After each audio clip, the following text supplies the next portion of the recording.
Esad Ribic, and you're listening across the Bifrost.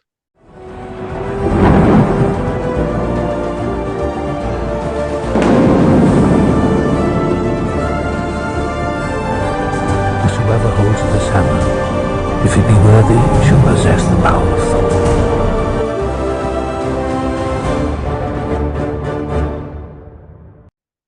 Hello and welcome to Across the Bifrost, the Mighty Thor podcast, where on each and every episode we explore the world of Marvel's Mighty Thor. I am your host, Ryan Doze, and today we are going to be looking at the Secret Invasion Disney Plus series that just wrapped a little bit ago, and we're going to be digging into some Thor-related comics to see what Thor was doing during the Secret Invasion comic book event that the show is based on. We're going to be digging into the episode of the show, and when we look at a MCU property, or recently we did the Spider-Man Spider-Verse movie, we look at things through a Thor lens. So we're going to look at that Secret Invasion Thor crossover tie-in limited series.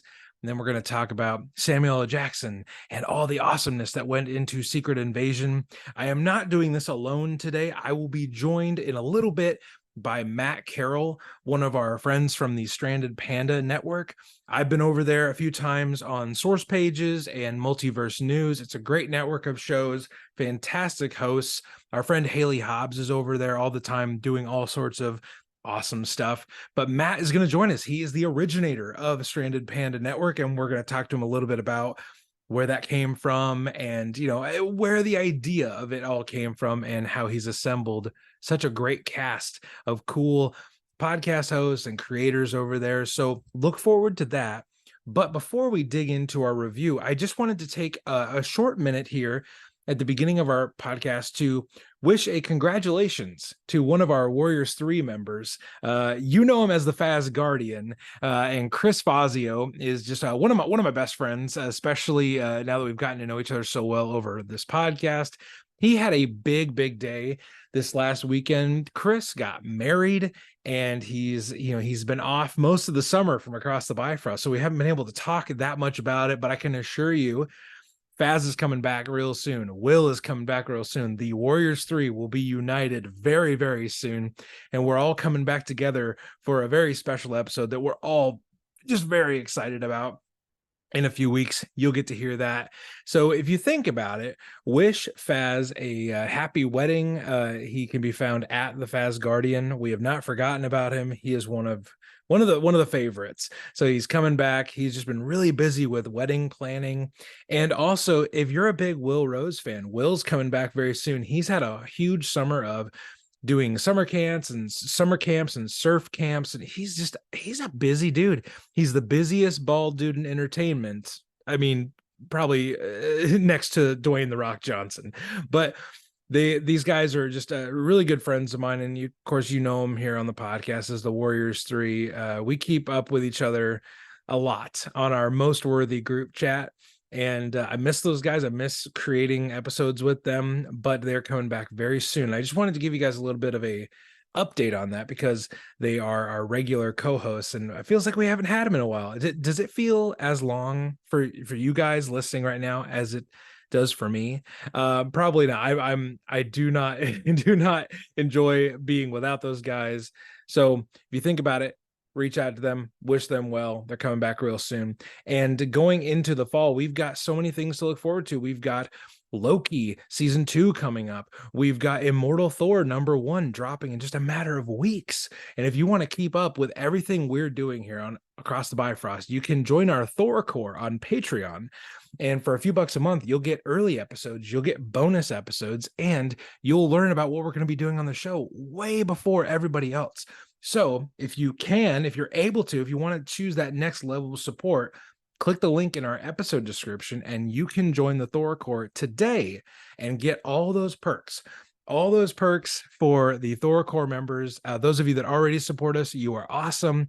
And those of you that are considering supporting us, we would just, ask, hey, if you have a few bucks here or there, that'd be great. We would love to give you some bonus content for your support and any love you would be able to show us. But all that out of the way, all of our tidbits, our news, all of that.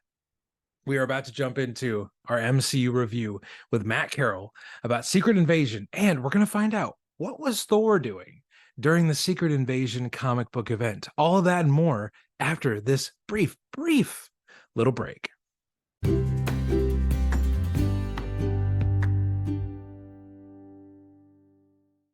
Okay, everybody, we are going to jump into our conversation with our special guest today. Matt Carroll from Stranded Pandas here. Matt, welcome to Across the Bifrost for your inaugural visit.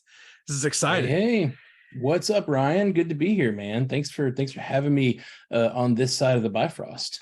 Yeah, so as I referenced in the intro and as Matt just hinted there, I've been over on the Stranded Panda side of things as a guest on multiple shows, and we've had Haley on the show.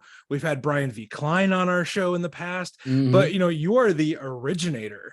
You are the how do you say the godfather of Stranded Panda. What I like Godfather better than the other term people have given me. So people used to call me Daddy Panda or Papa Panda was the thing that was going around. Not Daddy. Daddy has weird sexual connotations. Papa Panda was the thing people kept saying, and but one day someone said Granddad Panda, and I was like, oh no, please don't go there. I'm better with Papa Panda's okay. I guess I'm about that fatherly age. Grandpa, I'm getting there. I turned 40 this week, so congrats. Big birthday party. If you can make it to Birmingham, Alabama, come down Sunday. You know what? I think I can go down to Omaha, hop on a flight, and I don't know, be broke by Sunday. We got plenty of places to crash. Come on. I've been through Birmingham a few times in my life, and it seems like a lovely place to drive through. Really good food here. Yeah. Really great food culture. And I used to think great food, but every city has great food. And then I've traveled a little more, and I'm like, no, I like Birmingham. Like Birmingham's foodie culture is like really, really good. What's so if anyone is listening right now and they're gonna go get like one meal, go to one place in Birmingham, where's Matt Carroll sending them? Oh man.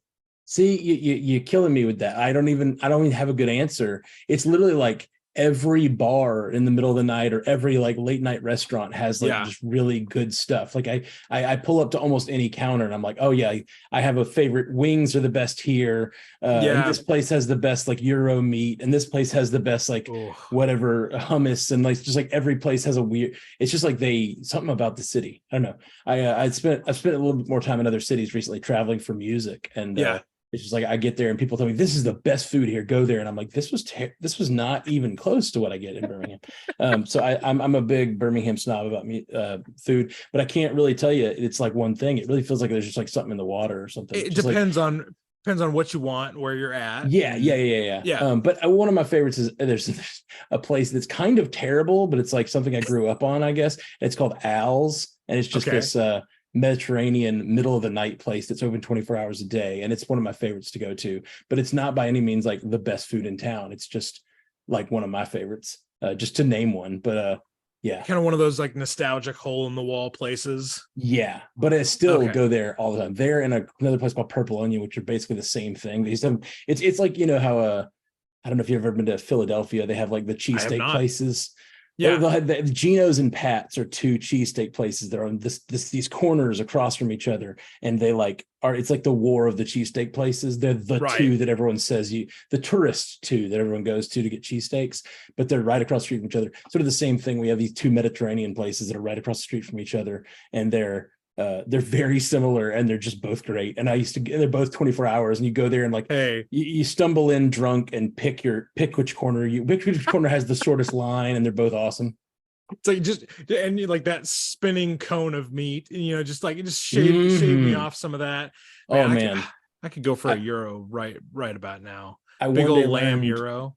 Dude, I one day learned the most dangerous thing, and that was that like they'll just shave you off meat and like per pound or like per ounce or whatever, and go and be like, I want like $10 worth of Euro meat.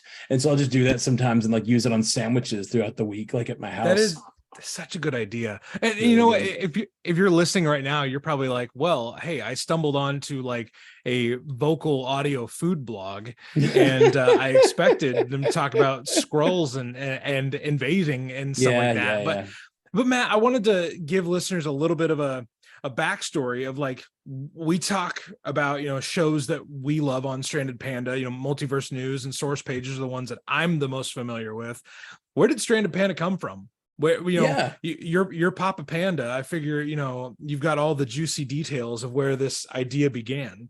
See, you mentioned juicy details, and I want to go back to talk about these Mediterranean places again. You see, no, I'm sorry. I'm very sorry. We should not have podcasted hungry. It's like you don't go shopping hungry, you don't podcast hungry. I had a bagel a few hours ago, but I'm getting there. Okay, so bagel. Sorry, that's Marvel related. Bagel. Anyway. Yeah. I freaking love, spoiler alert, very small spoiler alert for Spider-Verse 2, but I love that you've seen it, right? Surely. Yes, we reviewed it a few weeks ago, actually, on this very show. I just love that they made the bagel guy important. It's funny. It's so funny because that was just like an internet meme. Everyone loved the bagel thing, and then they did it. Okay, Stranded Panda. We will very much, you talk about Marvel over here. We have a show called the Marvel Cinematic Universe Podcast. So if anybody wants to check it out, we've been going for 9 years and some change. We're coming up on a decade of that show. And it's just, we've been covering ever since the second season of Agents of S.H.I.E.L.D. we started it. And we've covered basically every episode of everything Marvel's done as a separate podcast. So it's kind of fun if you ever rewatch anything or if you're ever doing whatever. It's a fun show to have. Kind of it chronicled our thoughts about the universe as it was built, really, because at the time, there wasn't a lot going on. I mean, we were literally I wanted to start I'd been podcasting a little bit beforehand, and I was like, man, I really want to podcast about Marvel. And I've been asking another buddy, hey bud, do this podcast with me. Me and you, we always made videos together. We used to make stupid YouTube videos back in the past. And I was like, let's make a podcast. Let's do a podcast. I love podcasts. I listen to podcasts all day. You do too. Let's start a podcast. And he was just like, I'm busy, man. No. And then finally, once they started Agents of S.H.I.E.L.D., I was like, there's now enough content where we could do 20 episodes a year and have stuff to talk about every week, because it's 22 episodes plus a movie or two. And I was like, there's finally enough meat to make a real Marvel podcast. Let's do it. And he kept saying no. And so finally I called my buddy Jeff Randall, who I didn't know I knew he liked Marvel. And I knew he was he had aspirations of being a voice actor, and he loved doing voices. And I was like, well, hey, if nothing else, I'll give you good microphone time and come on. And me and him were always laughing together at board game nights and stuff. And so he immediately was like, absolutely, yes. And it's just funny because me and Jeff were close, but not that close. Like I said, I was reaching out to this other really close friend. But then me and Jeff have spent the last 9 years talking for hours every week on the podcast. That's incredible. And so, yeah, he's become one of my closest friends over the course of that time. And we've gone through all kinds of things, through that time. It's so weird to have this, not only chronicling the MCU, but also chronicling our lives as things have changed. Right. Marriages and whatever, and houses and moves and career changes and all kinds of crazy stuff. So it's been a really, really awesome thing. Anyway, so that's where it started. That's the MCU cast. And then during the pandemic, we sort of did a lot of online, a lot of community building stuff because it was the pandemic. I'm a musician. I'm a musician for a living. So I couldn't go out and do the work that I was normally doing. So we started doing a lot of online Twitch things, and we actually met a bunch of other people who had aspirations to be podcasters.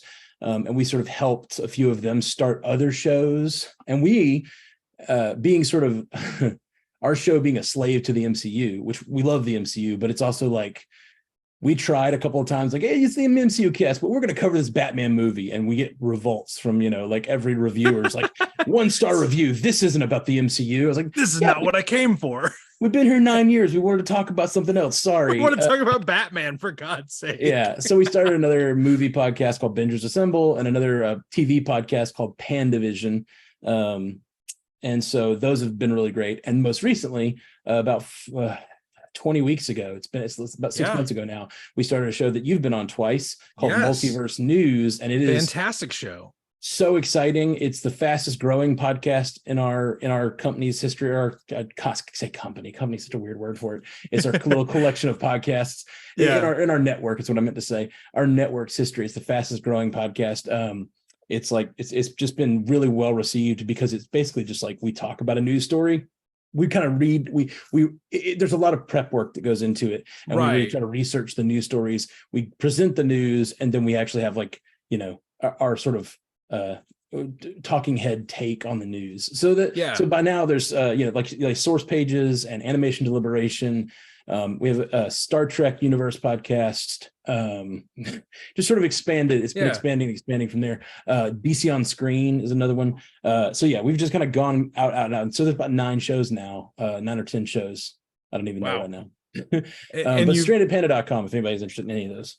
And you've assembled your own like wacky pack of hosts and talking heads, like you said. I know I've enjoyed Multiverse Madness, so much, and I'm glad that because of my connection with Haley Hobbs, who's been on our show multiple times, and I probably talk to Haley more than most real people in my life because we have a thriving group chat with a few of our other podcasting friends. So Haley and I talk pretty regularly, and when she was like, "Do you want to be on this new show we're doing, Multiverse News?" I was like, "Well, absolutely," because I like I told you before we even got started, I was like, I'm here for any Stranded Panda stuff. Like I really enjoy the hosts you guys have. I enjoy, hanging out with, I know Jay Sisson's podcast.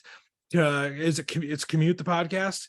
Yeah, Commute the Podcast. That's not considered a Stranded Panda Network show. No, it's not, but it's a great show. Jay's a friend, and everybody, if you want to check out a guy who like knows his stuff and does his research, Jay Sisson is fantastic. And Jay Scotty Sinclair, does animation deliberation, is a regular on Multiverse News, and he is coming up very soon, everybody, on our show. Scotty and I have something cooking that is going to be really fun. And when Matt said that they broke the format to cover Batman, we're going to break our format and cover something that is DC related, but it's a very specific thing and it's a very special thing. So be looking for that. But be prepared. No 1-star reviews, only 5-star reviews that say what the fuck or whatever. Sorry, I don't know if we curse here. My bad. You can. And okay, you know cool. What? If that's something we get a 1-star review for, I'm like, hey, my friends can come on here and do what they want.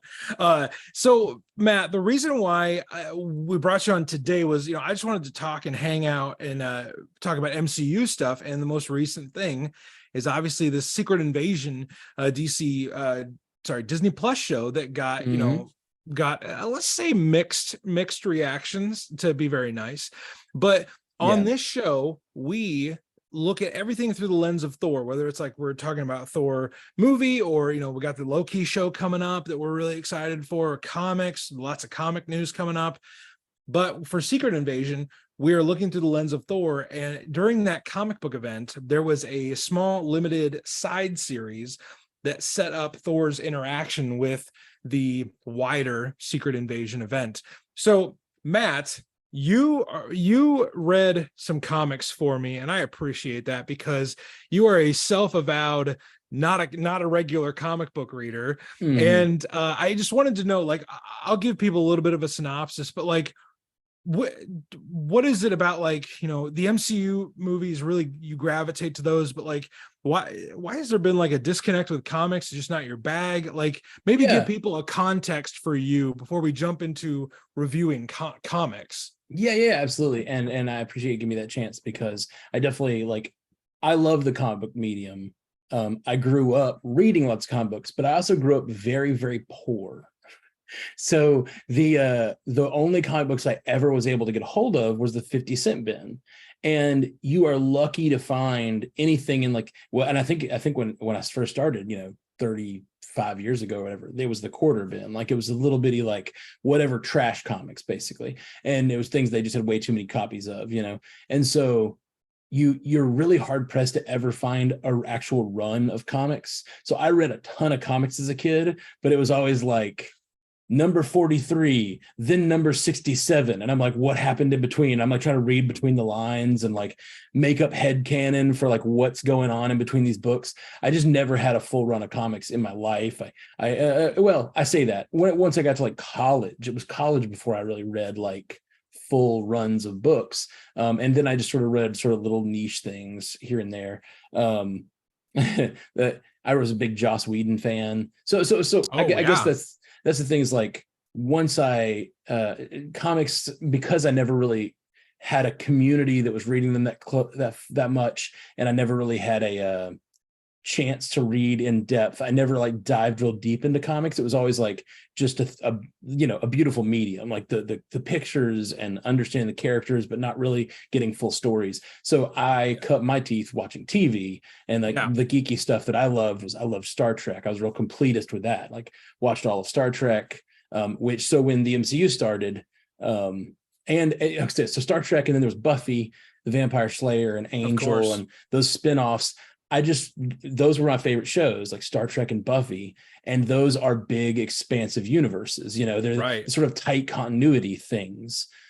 As we say on my podcast, hot, wet continuity. Wet continuity. Hot, wet, deep continuity.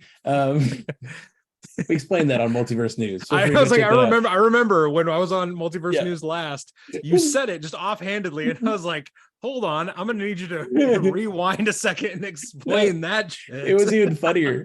Sarah Day said it, which made me laugh so hard because Sarah Day said it. It was an inside joke from the MCU cast, and Sarah Day said it, and then like you were like, wait, hold on, go back, rewind. What does that mean? Everybody go Sarah Day. Fantastic. Also guest of Multiverse Madness. Go check out Peeves Gabfest, which is her new Harry Potter podcast. Sarah Day is delightful, and you should check it out. But yeah, she introduced me to the phrase hot, wet, deep continuity. Which is pretty much what comics are. Yeah, exactly, for sure. And so I really just like that tight continuity of things like Buffy and Star Trek. So when the MCU started and we started to see this world building between movies and things like the Winter Soldier week, where you had an episode of Agents of S.H.I.E.L.D., then you had Winter Soldier, and then you had the next episode of Agents of S.H.I.E.L.D., and those things all connected. It was like Tuesday, Thursday, Tuesday. It was one of the best cinematic events I've ever seen, because that tie-in, that deep tie-in between TV and movies. So that's where my love of the MCU comes from, more so even than my love of comics. I love the iconography from comics, but I didn't know the stories as well, like I said. So, anyway, that's. And I think that even in the context of Thor, I've gotten this multiple times. Like, oh, you got a Thor podcast. You're a Thor expert.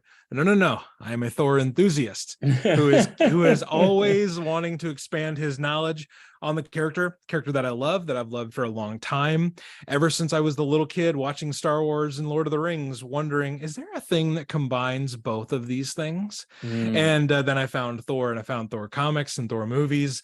Today, we're going to hop into a section of Thor history that I will admit, listeners, I am not overly familiar with, but it is a little bit of a clue as to what Thor was doing during the Secret Invasion event. We're going to broadly overview 3 issues of a limited series written by Thor stalwart writer Matt Fraction, award-winning Eisner award-winning author Matt Fraction. So he's no slouch behind a comic book script. I'm going to give you the overview, and then Matt's going to give you his thoughts. I'm going to give you my final thoughts. And then we're going to jump into the main event, and we're going to look at Sam Jackson in Disney Plus's Secret Invasion. So here we go. The Secret Invasion Thor limited series starts with Beta Ray Bill. Yeah, our guy, the cult favorite, the guy who hasn't shown up in the MCU yet, with outside of like being a head on the giant totem pole, which I don't know, to me doesn't count. But we see Beta Ray Bill get thrown to the earth in Broxton, Oklahoma, where Asgard currently sits. He's like, hey, they're coming. They're coming. And we find out the Skrulls are planning to invade Asgard, because the Asgardians are kind of a problem. Now that they're on Earth, they pose a big threat to the Skrulls, because the Asgardians are just powerful, and they're not to be trifled with. So Thor goes and he retrieves Beta, and meanwhile, Donald Blake, Thor's alter ego, is trying to deliver this baby in Broxton. This young mom is in the middle of labor, and Donald Blake is needed because he's the town physician. He's needed, and he has to go do that. So while the Skrull attack is imminent, Donald Blake, Thor, gives up his hammer to Beta Ray Bill, because Beta Ray Bill's hammer, Stormbreaker, has been stolen by the Skrulls. the Skrulls come down. They decimate Asgard. As you know, I feel like Asgard gets destroyed every other week in comics, but Asgard gets decimated. They're fighting the Skrulls. A super Skrull shows up that has a lot of the powers of female villains like Titania and Medusa. There's a bunch of different villains packed into this one super Skrull.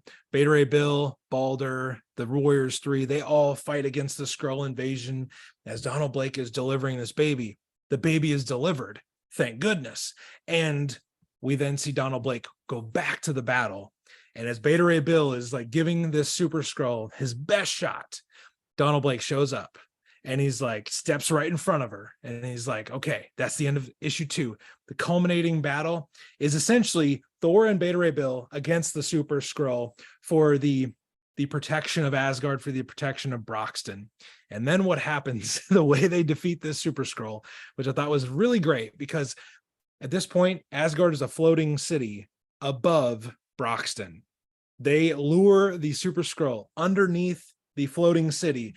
And then Thor, because he's a freaking god, and people often forget this, he drops the entirety of Asgard on this super Skrull. And that's how we win this initial fight between the Asgardians and the Skrulls. Thor goes off to fight the Skrulls in New York City. He's a big part of the last battle there, but I figured I'd give you this snapshot into what was happening in Asgard as opposed to the wider event. If you want to check out the wider Secret Invasion event, go read it. It's a lot of fun. Go check it out. It's Brian Michael Bendis writing. Come on, everybody.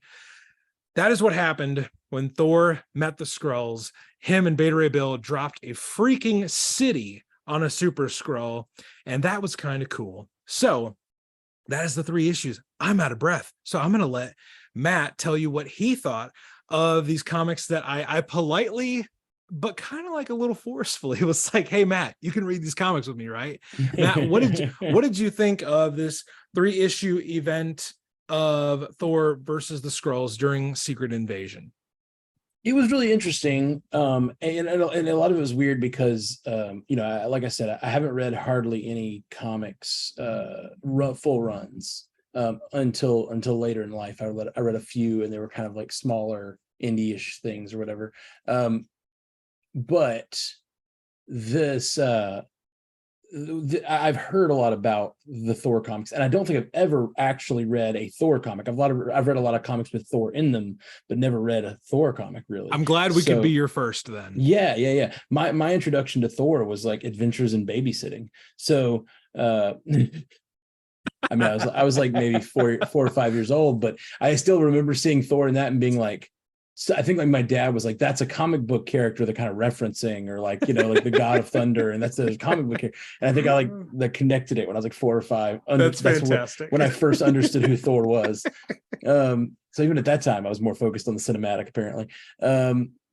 But excuse me. But what was interesting is seeing a lot of the things that I've heard about a lot. My co-host Jeff Randall's a big Thor fan too, which you should absolutely have him on sometime. Okay, Jeff, you're on the list now, man. That's Jeff's that's Jeff's main squeeze in the MCU. Fantastic. And he's even cosplayed as him and stuff. He's done steampunk Thor. It's pretty great. He has like I've got to see that electric hammer. I'll try to send you a picture. Fantastic. But anyway, that's so. He's over the years on the cast and stuff has told me a lot of these stories about Thor and even how he works in the comics. Because I didn't even until like some of the casting I've done, I didn't even know he had this like sort of alter ego. Which even reading this book was the first time I've read a book with his alter ego in it. And Donald Blake is like, it was interesting to see how he's almost a separate character. Right? Is that kind of what we're supposed to gather? Yeah. See, and I told you before we started, I was like, I just don't want to feel like I'm interviewing you about, is this normal for a Thor comic? Is this a normal thing? No. But yeah, he seems almost like a separate character, which I didn't really fully understand. I knew that he had a alter ego, but I thought it was more of like a what do you say? Like a secret identity sort of thing. But no, right. it's like literally. Yeah, like a Bruce Wayne to Batman or a Clark Kent to Superman kind of thing. No, these guys operate very, very apart. It's almost like they're taking, they have one body to share, It's almost more like Billy Batson and Shazam. It's more like that than a secret identity, because Donald Blake is conscious of what Thor is doing most of the time, but he also knows he can't do what Thor does. So they're sharing one body. I would liken it more to Billy Batson and Shazam. Okay, gotcha. Which, like, again, I know the cinematic version even more of that character as well, which is a lot more like they're the same character in the Shazam verse of like in the movie verse, but I'm assuming they're a little different in the comics. So I thought that was interesting. And one thing very interesting about this comic, and I guess like you got to build tension somehow, because you can't just have them going at each other. So Thor doesn't show up, as you said in your breakdown, until the end of the second book, and it's just Donald Blake is helping a lady through labor, is being a doctor and helping a lady through labor, and it's like that's half of the drama of this entire book, is this very relational kind of farm boy story, while you've got the war with Asgard going on across the city. Intergalactic warfare. Exactly. It's small town stuff. It's great. And I like that. It grounds the book. And it grounds the character of Donald Blake as this like sort of hero in his own right, kind of helping his friends, helping his neighbors. There's a really great run in this book where he talks about how you help your neighbors, and he was kind of, I think that it seems like he's a little like he's surprised by the love that humanity has for other people, and when they try to go and put out the fires in Asgard, the like volunteer fire department tries to go put out the fires in Asgard very ineffectively, but like they try. And that's a real, and Donald Blake has like a moment, and Thor realizing like, oh well, these people always surprise me, like how how they care for their fellow beings, you know. That is really cool, and I like how it connects, and it's exactly what it says in the book, is that, you know, Odin bound him to Donald Blake to give him a sense of humanity and keep him connected to humanity.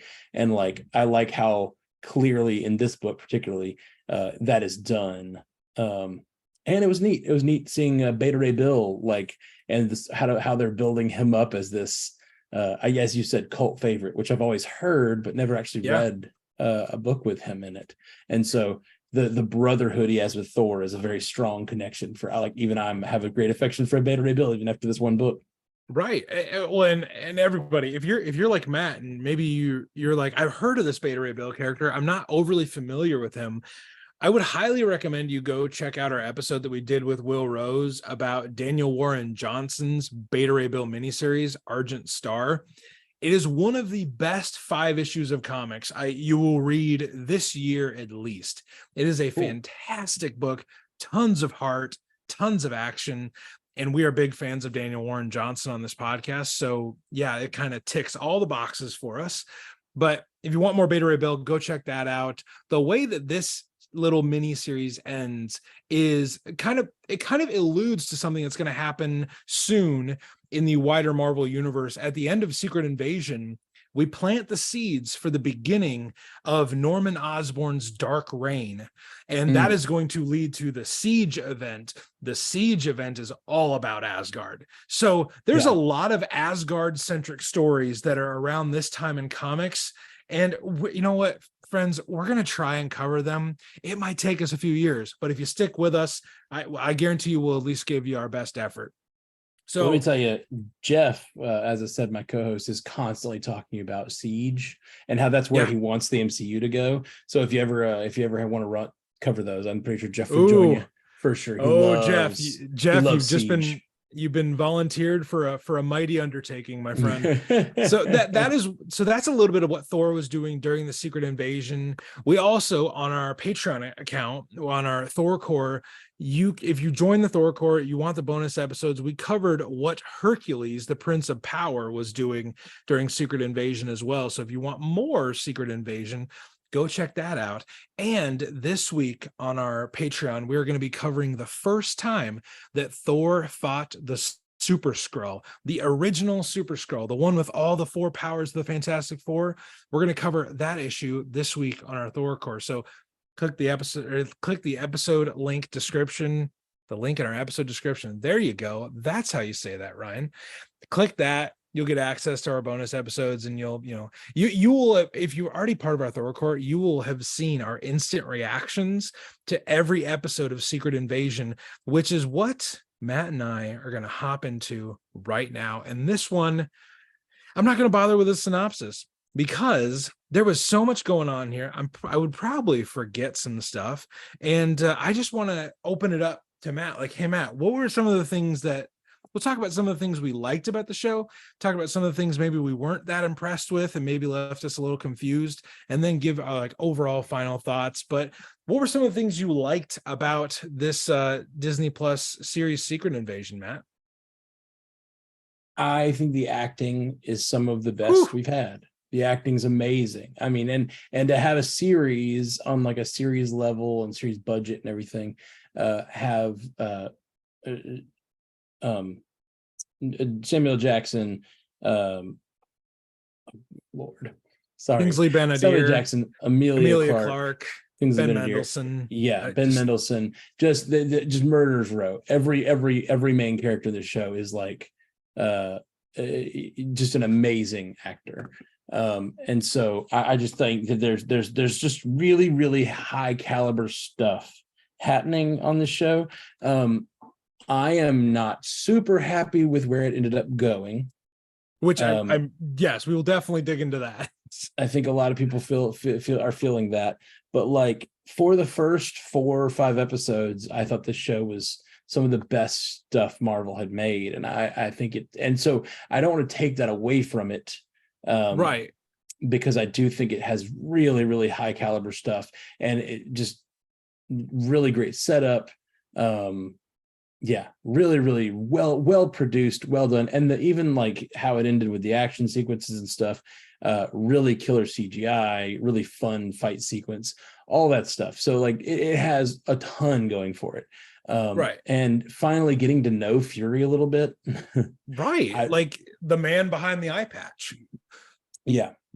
Not to mention, I guess, can we talk spoilery here? Oh, yeah. You know what? Hey, I should have said that at the start. Faz is usually the one that reminds me of this, but this is going to be a spoiler-filled review. So, Faz, there you go, man. You don't need to send me a direct message about it.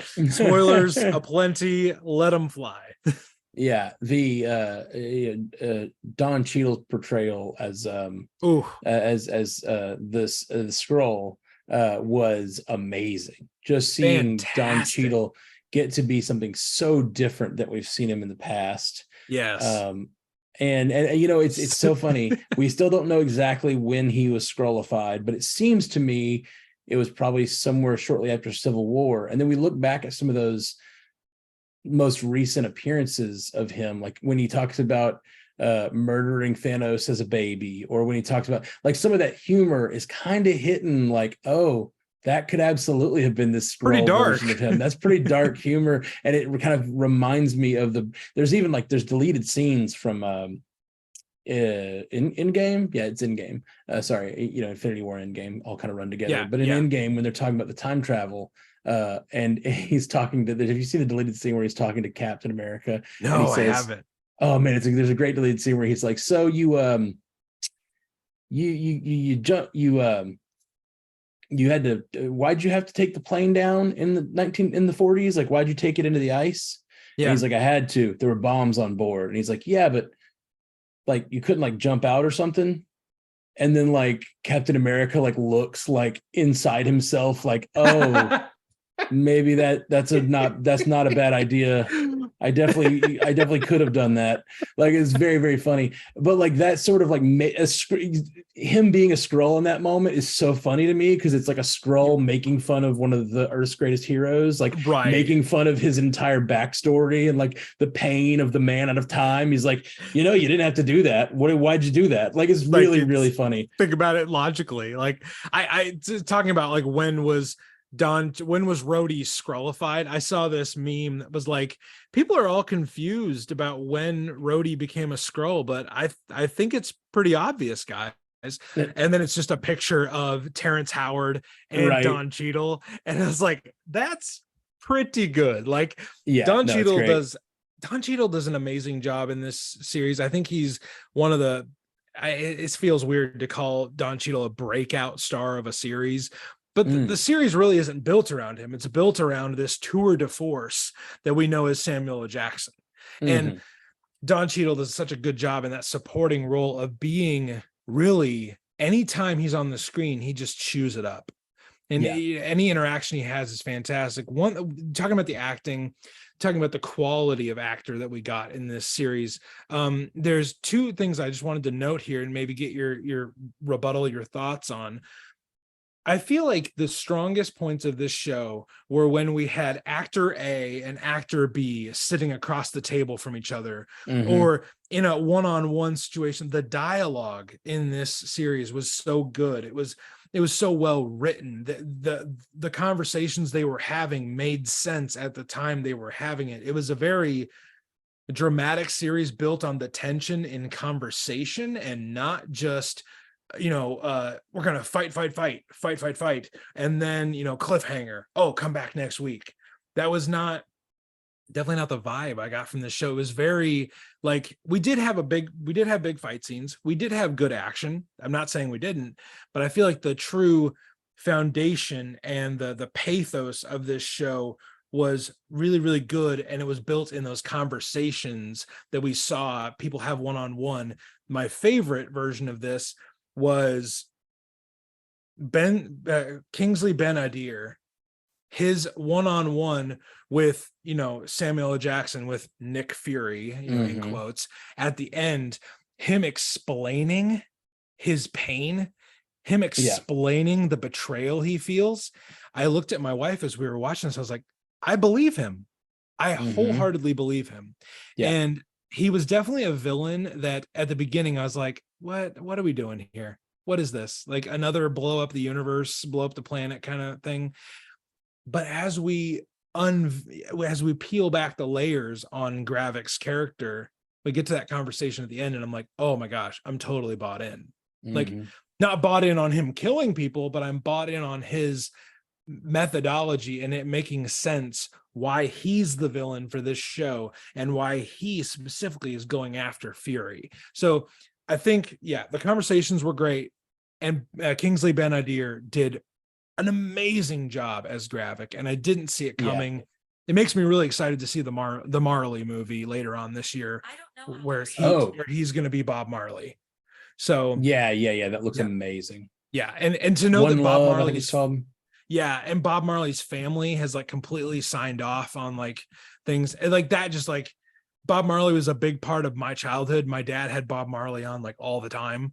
And Mm. so like it's just really exciting to see that actor succeed in this genre, and then be like, oh man, can you imagine when he gets to take off the reins of like a superhero context and gets to be fully dramatic and lean Mhm. into all those very powerful themes that Marley's life was really influenced and built on.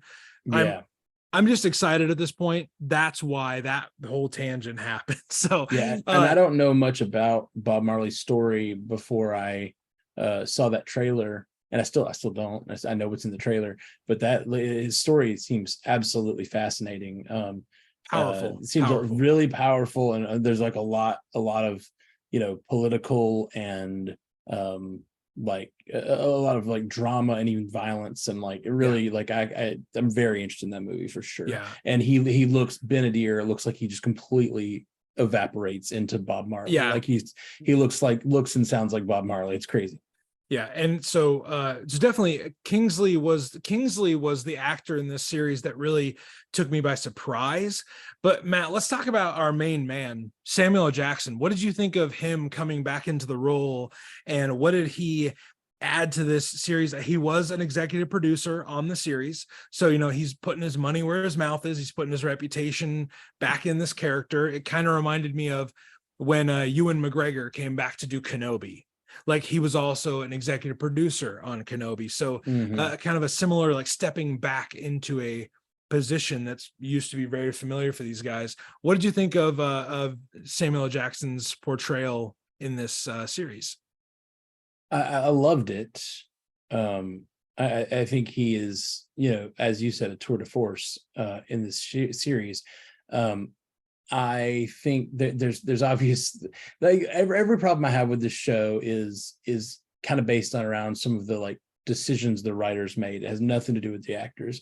And this yeah, he's amazing in it.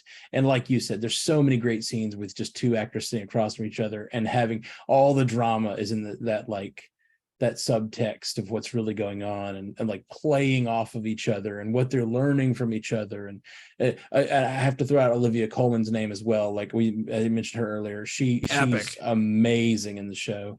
So many great scenes between Fury and, oh gosh, I'm spaced on her name. Fury and Sonya. Yeah, many amazing moments there. The scene with Fury and Rhodey sitting across each other at the diner. That was incredible. Oh, so good.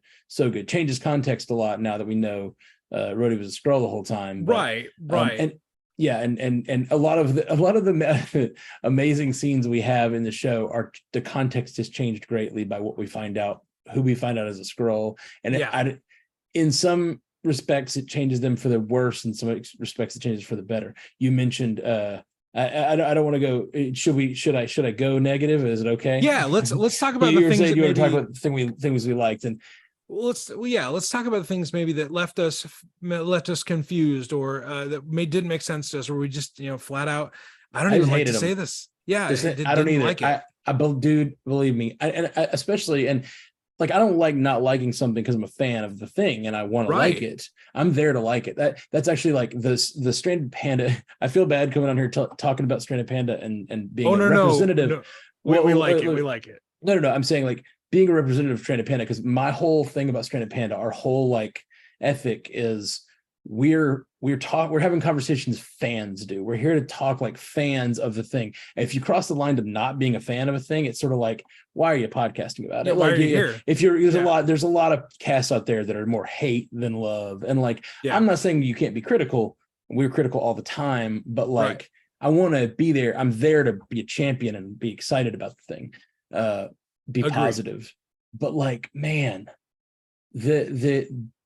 some of the missteps, and like one of them you mentioned, one of the best scenes in the whole show is Fury sitting across from Gravik, having to face down his demons, and him telling him like, I lost a piece of my heart with every kill you had me do. And like, it's such a brutal thing. And then you find out a scene later that it's Gaia.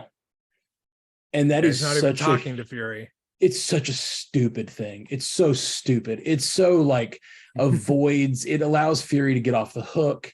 It completely avoids Fury like having to face down like what he's done. Like this thing is Fury's fault, and it just completely like lets him get off the hook of having to sit through that. And I hate it so much. I think that conversation we get one phone conversation between Gravik and Fury. This show should have been a show, or like it's ostensibly a show about Gravik is the leader of the enemy and Fury is the leader of the good guys, and like how they interact and all their soldiers and all their different allies and enemies. And like those two have one conversation, and it's basically like, yeah, bring me the harvest. All right, I'll bring you the harvest. And that's the extent of their relationship on screen. Like we see Gravik as a child being recruited. Like Fury recruited him as a child soldier. There should be like severe like conversations and like things that happen because of that. And it just doesn't happen for Fury. And I'm really, really frustrated by it. Yeah, I think that was part of it where I was like, okay, that is so unresolved. And Gravik dies. Yeah, like so we'll never get that conversation. And then Fury just goes back up into the spaceship. Like, okay, so what? We come down here, we try to fix something, and we end up actually wrecking more shit because of what President Ritson does at the end. That was my least favorite part of the show. Was when Ritson's like he's like open war. I'm like, really? Like what? So hold on. Everybody at the end of the show, in my opinion, everyone is worse off. Everyone. Like, yes, Fury and Priscilla, Vara, her scroll name, like they get to be together. I loved their story. I loved their interplay. I loved their dialogue. But at the end, the world is worse off. And like one of our last scenes is people just getting gunned down in the street because of a perception that they might be a Skrull. Yeah. So, okay, where is this going? Where is this leading? Yeah. Why are we doing this now? Like, is it going to lead into the Marvels? Is it going to lead into a season 2? Where is this going? And why are we getting it now? So here has been my contention for a long time. This was my theory about this show beforehand, was that we were going to get a show about, okay, did you watch Falcon Winter Soldier? Absolutely, yes. That show is about a group of people who ostensibly were supplied by the power broker who's talking to someone in the shadows that we don't know. And it seems to me that the Flag Smashers were a group that was upset because there's not enough planet for the people, right? There's not enough resources. They've been displaced. Yeah. They've been displaced, very similar to the Skrulls. And then there's this dissent happening, and they try to fight for their rights, and it puts the fear of this sort of group in all these people. So that's so similar to what's happening with the Skrulls. I thought all along that this was going to be, that the Skrulls were going to be somehow supported or prodded on by Val. Like that's really what I thought was going to be going on, because I think that someone is trying to build a narrative that the world is a crazy place with lots of scary things. Be afraid, be afraid, be afraid. Don't you need the Thunderbolts? Like that's really where I thought this story was kind of pushing towards. So, and I think it's very possible that that is still true. So like, I don't think it's necessarily a plan anymore. Like I really thought we were going to find out in the last reel that like there was a human that sort of like was pushing the Skrulls. Probably Val was pushing the Skrulls towards this end so that she could create a villain, so that they needed to bring in the heroes, right? And then they create something like the Thunderbolts, which we know we're getting down the road. But even though that may not be the case, that may not be like, it's not the twist. There's no plan there. It wasn't Val all along. It's still very possible that this sort of dissatisfaction, this sort of violence, the hatred of all these people for these Skrulls will be just another element that says we don't have the Avengers anymore. We need a new team, and then that's used to bring in something like the Thunderbolts, possibly something like Dark Reign. Yeah. Also, I mean, you talked about Siege early in this episode. This is literally he just declared open war on all non-Earth-born beings on the planet, which would include Asgard, or New Asgard, which is not the floating city in the sky. It's just a seaside town, but we know that the world knows Asgard is there. For sure, it's not a secret. Unlike the Skrulls, it's not a secret. Yeah. So if that's the case, and like they go to open war with Asgard, which we saw even back in Love and Thunder, there's sort of this like tension between New Asgard and the like political overclass, or like the UN and stuff. Like I think like there's definitely something to be like, this xenophobia is growing, and like I think that all has a place. And it's all I didn't mind that part at all. I kind of loved it because it sets up the world going forward as this, like, there's a big political, xenophobic,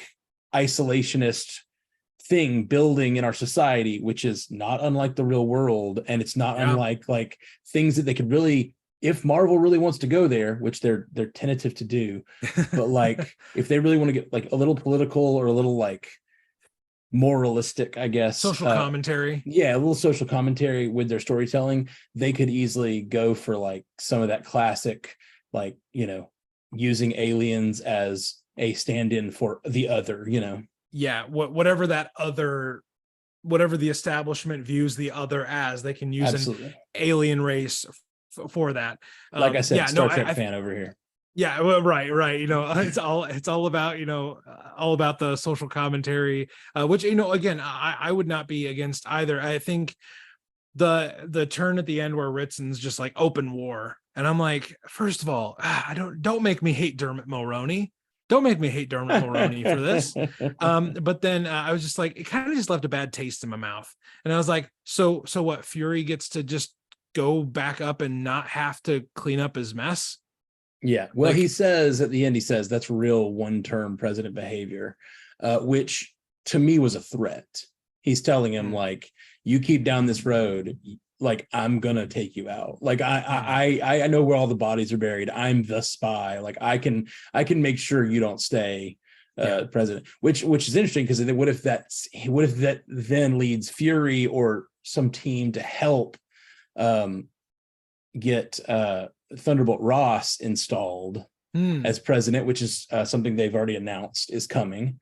Interesting. Thunderbolt Ross is that's all. It's been a lot of news on that, so I don't think that's a spoiler. But Harrison Ford as Thunderbolt Ross is coming in Brave New World as the president. Fantastic. So that's really fun.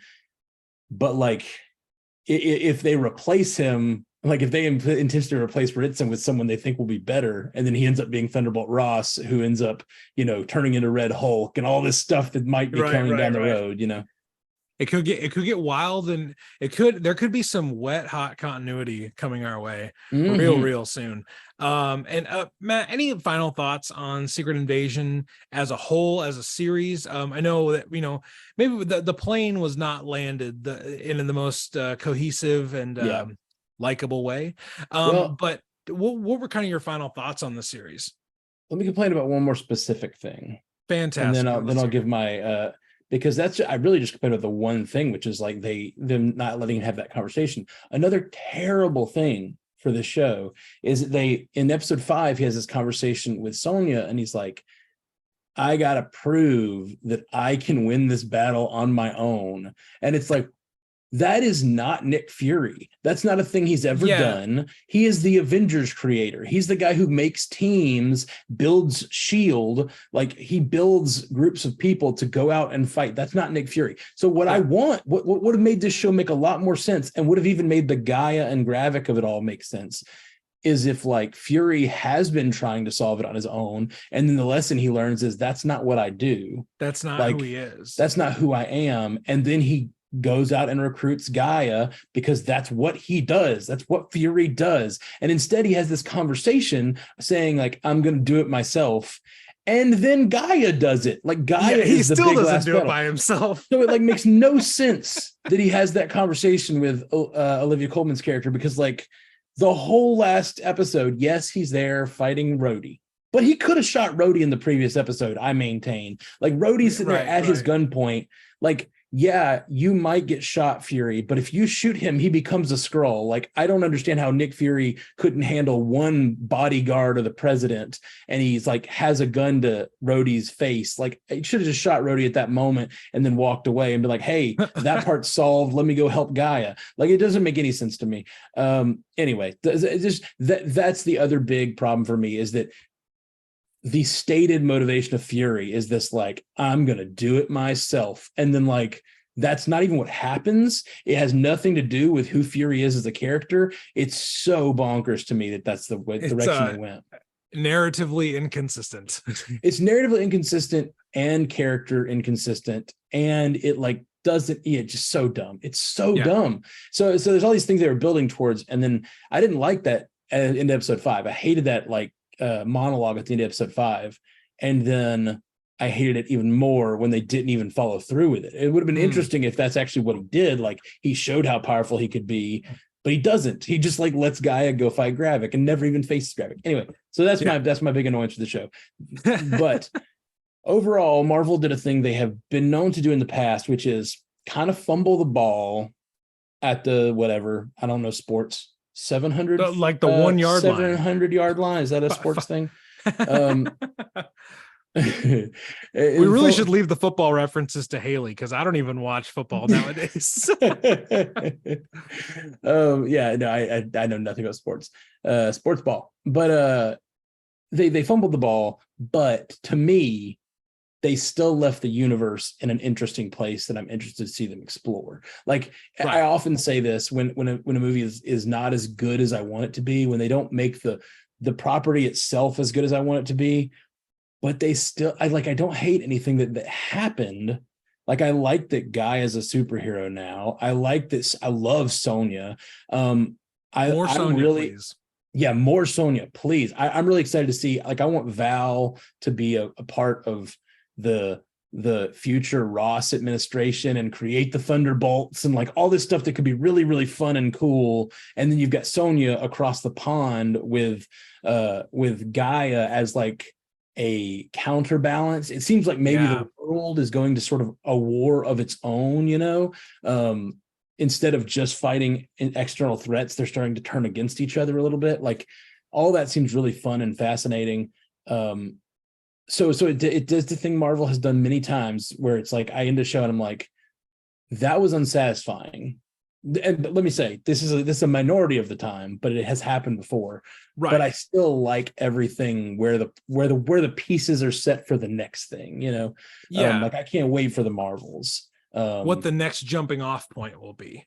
Yeah. And that's the power of this extended universe is that you can like fumble the ball on a property and still leave it in a place where you're like, oh, but I'm still really wondering what happens. There's still a plan. There's still somewhat of a plan. Yeah. And in some ways I love that because I get excited and I get to be excited for the next thing for the next year or two, but I really hate it because they're also like sort of utilizing my fandom against me. They have me go like sit through things and then it goes like, oh, that wasn't good, but I guess I'll see the next one still because I'm still interested, you know. Yeah. They got to start cleaning up these endings. They're leaving too many of these shows end on a whimper because they don't want to make a final call. Nick Fury could have died fighting Gravik, you know, like that could have been an intense and wonderful thing. Like, but yeah, they just make it a poetic ending.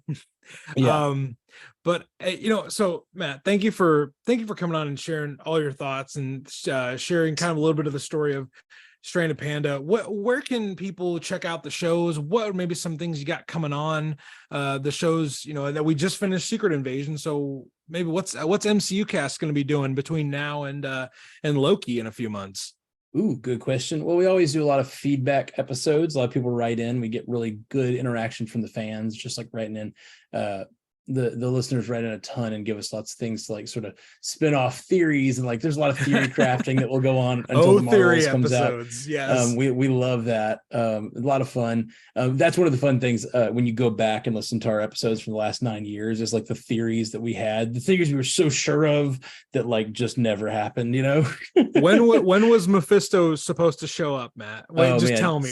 See, this is I'm the other guy that Jeff and Ashley, who are my co-hosts over there, they were so Mephisto sure. And I was like, no, I don't think they're going to do it. I just don't like they could, like, I'm not saying they won't, and it might be down the road, but like, I don't think that's where this show is going. I think it'd be weird to throw in this big villain at the last episode or whatever. Anyway, it's a lot to explain to the viewers that they were so sure of it. Have you heard? Do you know Mephistork? You know what that is? No, please do tell. It's sort of a running gag on the MCU cast, but also it is from comics. In comics, there's a where Throg exists, where Thor, the frog version of Thor exists. Yeah, and there's some sort of like anthropomorphized animal version of the entire MCU or a Marvel universe. I don't really know. Yes. But in that version, Mephistork is mentioned, which is like a funny joke. But in WandaVision, when she's about to give birth, a stork appears out of a plume of red smoke. Ooh. And it walks around. And that's when we found out about the Mephistork thing from comics. And like my co-hosts were just like on 11, just like so excited. They're like, it's definitely there. And there's a part where the stork goes, wah, wah, wah. And like it just squawks 3 times. My co-hosts maintain to this day, they will not back off of it, that stork said Mephisto. Like it absolutely, those 3 syllables were Mephisto, and they are 100% sure. It's very funny. We have fun over there. Mephistork confirmed. Yeah, Mephistork confirmed. Anyway, we're going to be talking about sort of like theory crafting and stuff, but also we're in the middle of a rewatch, and we're going to get back to that. We've been rewatching the entire Infinity Saga, starting at the beginning and sort of talking about each one and how it hits now and things that are connections to now, things we never noticed, things like, you know, you watch them in the context of current MCU, they just feel like Iron Man 1 feels so different when you see the 10 rings and you know what the 10 rings are a little more, and you see all the stuff. So we're doing that, and we always do news episodes, and I'm sure there'll be trailer reactions and all kinds of stuff coming. Absolutely. So Marvel Cinematic Universe podcast, where you get your podcast, and Stranded Panda. There's lots of other shows. Multiverse News is one of my favorites right now. Yes. Check out Multiverse News with Ryan Doze. Fastest growing Stranded Panda show ever. Oh yeah, for sure. It's just continued to really grow, and I'm really thankful. We here at Across the Bifrost need to just apologize for breaking your format, Matt. Oh yeah, you totally broke our format. When I checked out that episode, I was like, oh my gosh, I'm honored, I guess. Seriously, I love that group so much. Super fun group of people. If you want to get your nerd news without all the angst and the hatred, you should check out Multiverse News. They'll give you some of the stories you want to hear and some of the stories you need to hear, but all in all, it's just a great group of friends just talking about the things they love. So Matt, is there anything else you want to plug, places you want to direct people before we wrap this one up? No, man, those are great. Thank you all so much for having. Thanks for having me, Ryan, and thank you, listeners, for having me invade the comic space a little bit over here. When I'm definitely a Skrull comics fan today. So sorry about that. We cushioned the blow for an MCU fan to come on here, because usually it's comic book fans talking about the MCU, but now we're like, hey, what about getting an MCU guy to talk about comics? We're filling out our bingo card as the year continues throughout. But everybody, that is our episode for today. If you want to check out what we're doing, you can go to Instagram at Mighty Thor Podcast, where you can find us, interact with us. We'll be throwing up different things, sharing different links that you can find us at.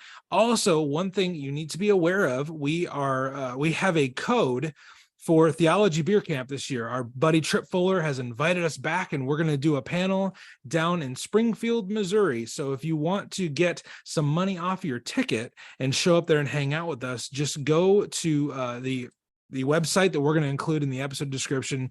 Use our code Thor to get some money off of your ticket. That'll be really helpful for us. And we're going to have a good time down there. So be sure to check all that out. Look at all the information and be sure you at least know what's going to be going on. Trip's going to be there. Systematic Geekology is going to be there. A bunch of our friends from last year are going to be there. It's going to be a good time. Until then, for myself, for Matt Carroll, for the Stranded Panda Network, we are going to jump across the Bifrost once more. So no matter what you're doing, no matter where you're at this week, just remember to do one thing, and that is to stay worthy.